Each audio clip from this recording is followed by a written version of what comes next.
আমি এখন দাঁড়িয়ে আছি কুড়িগ্রাম জেলার ফুলবাড়ি উপজেলার ভাঙামোড় ইউনিয়নের জোসনার মোড়ে।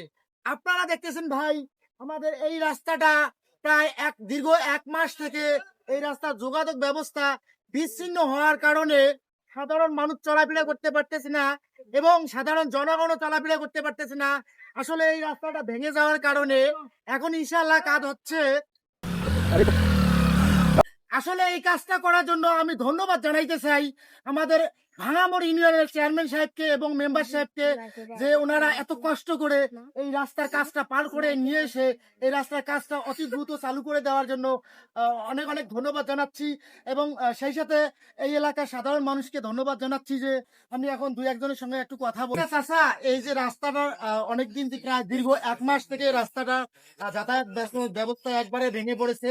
এখন ইনশাল্লাহ কাজ হচ্ছে, দেখতেছি যে আর কিছুক্ষণের মধ্যে ঢালাই হবে। এখন এই কাজটা কার উদ্যোগে হচ্ছে, কে করছে? হ্যাঁ, জনগণ এবং আমরা প্রতিবাসী সবার সহযোগিতায় কাজটা হইতেছে খুব সুষ্ঠুভাবে। দেখতেছেন দর্শক শ্রোতা যে এলাকার সাধারণ জনগণ এবং চেয়ারম্যান মেম্বার সহ সবাই মিলে এই কাজটা করতেছে। তাই আমরা আবারও ধন্যবাদ জানাচ্ছি আমাদের ভাঙামোড় ইউনিয়নের চেয়ারম্যান সাহেবকে এবং মেম্বার সাহেবকে এবং এই এলাকার সাধারণ জনগণকে।